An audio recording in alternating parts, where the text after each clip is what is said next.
The following presentation is controversial and may be offensive to some audiences. Viewer discretion is advised. Hi, my name is Josh, and this is a fish. In just a few minutes, I'm going to show you how this fish will help you get laid. And it'll do it without teaching you cheesy pickup lines that don't work, without letting you spend a dime on dinners and drinks, and without anyone ever noticing you're using his techniques on them. But first, I gotta warn you.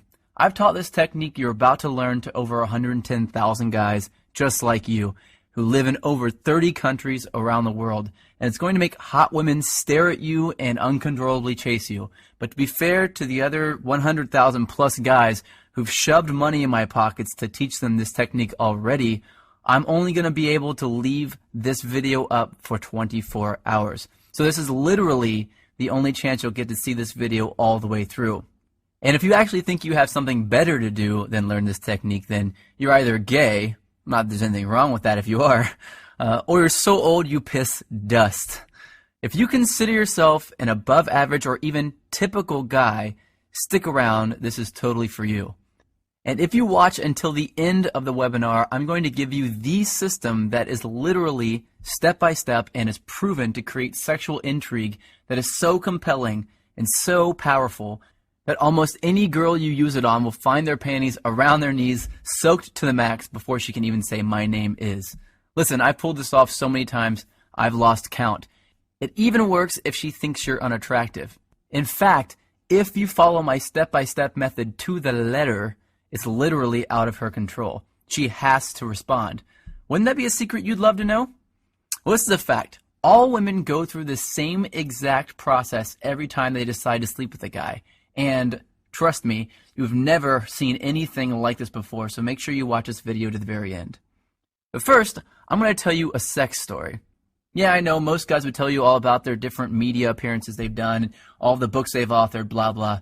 And yeah, I could bore you with that crap. I have a credentialed resume that would make the biggest player you know run home to his mama.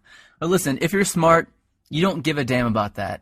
And I bet you don't. You probably just want the juice, the secret sauce. And I'm going to get to that in just a few seconds, right after my sex story. Deal? Cool.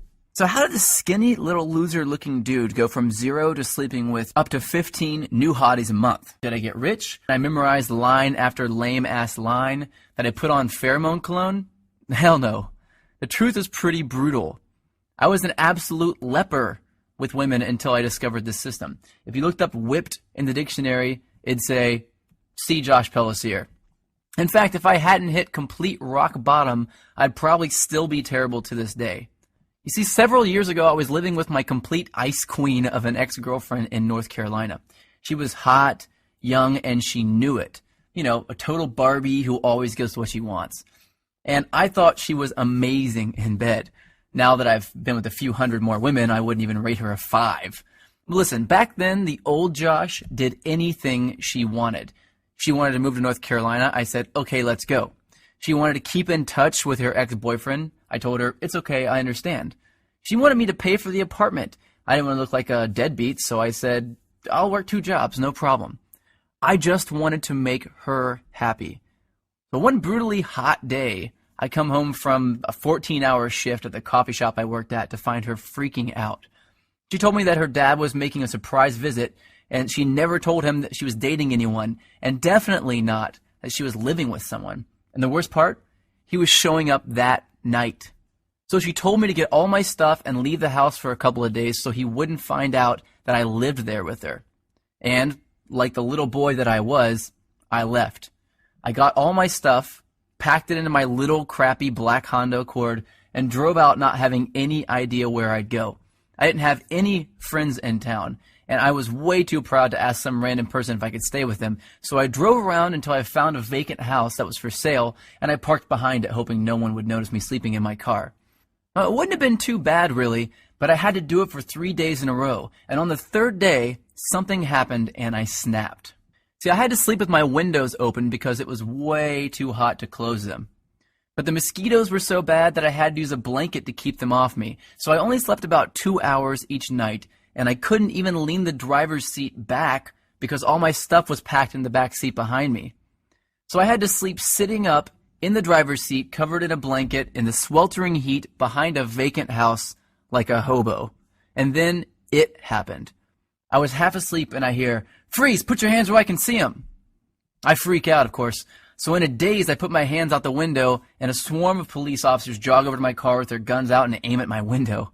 Apparently, the neighbor had seen a strange car parked behind the vacant lot and called the police.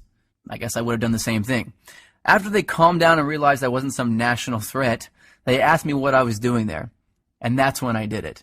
I told them that my girlfriend's dad was in town and he didn't know we were dating, so I had to sleep in my car for a few days. That's when one cop turned off his flashlight, looked at the other cop in complete disbelief, and turned to me and said, "Seriously?" I was tired and I didn't have the energy to explain more, so I just said, "Yeah." I think he was still trying to be professional, so he told me that I needed to go somewhere else, and he told me to try sleeping in the Walmart parking lot. And as he was turning to walk back to his car, I heard him say, "Poor bastard." The rest of the night, I did some serious thinking. I sort of had to because I couldn't go to sleep. Have you ever been so tired that you can't fall asleep? Well, that was me. I just sort of woke up and realized that I was a complete and utter wuss. I was a sorry excuse for a man. If my dad knew how much of a wuss I'd become, he'd be disappointed. So that night, I wrote a note to myself on a piece of notebook paper that said, "I will get this attraction thing handled or I will die trying." I still carry that note around with me to this day. So I grabbed the first thing I knew to look at out of my back seat, my psychology notebook from when I went to college in Florida. I opened randomly and I started reading, and I didn't know if I was delirious from no sleep for 3 days or if something just snapped and my IQ jumped 50 points, but I suddenly noticed a theory that my professor taught me that just went in one ear and out the other. Propinquity. It's a $10 word, which is probably why I never remembered it in the first place.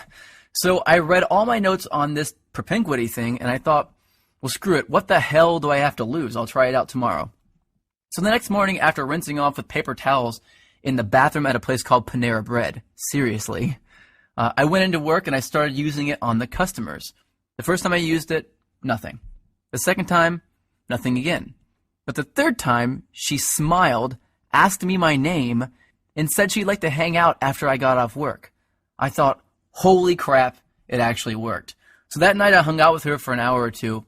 No, nothing happened with her because I still didn't know what the hell I was doing, plus I wasn't single yet. And afterwards I went back, broke up with my girlfriend. My car was already packed with my crap anyway, and I spent the whole night looking through my notes to find other techniques I could try out. I did that every day for a week, then 2 weeks, then a month, then 6 months. A year went by and I had read 5 psychology textbooks, 12 dating advice books, 2 etiquette books, and watched over 400 hours of training videos on building rapport, subliminal messaging, seduction, attraction, body language, personality typing. I was a machine. And eventually I began to see patterns, things that allowed me to plug myself into an attraction switchboard. From then on, arousing, attracting, and seducing beautiful women was a piece of delicious cake to me, almost second nature. So I created brand new techniques and tricks that the world had never seen before, and all to help me take advantage of those powerful patterns that I discovered. But what were some of those techniques that I used, and that thousands of guys eventually started using, to get women to uncontrollably flirt, make out, and sleep with me time and time again? The ones I found that worked just about 100% of the time on just about any kind of woman, regardless of her age, hair color, height, or how smoking hot she was. Well, I'd like to teach some of them to you now, if that's all right with you. You might want to get a pen and a piece of paper ready for this part, especially since this video gets taken down in 24 hours. Remember, these techniques will get you results instantly, but I'm just barely scratching the surface here. And pay close attention to the last technique I teach you, because that's when I'm going to reveal the #1 simple, bizarro chick trick that you've never heard of before that got me 90% of my success with women right away, and how thinking like this fish is going to make you better with women than anyone you've ever known. The first technique has to do with the chick's mouth. I know, chick's mouth, you want to put something in it. I get that. But before you run off and do that, let me tell you the secret. Did you know that if you look at a woman's mouth while she's talking to you, that you'll subconsciously make her think about sleeping with you? This is called a sexual trigger,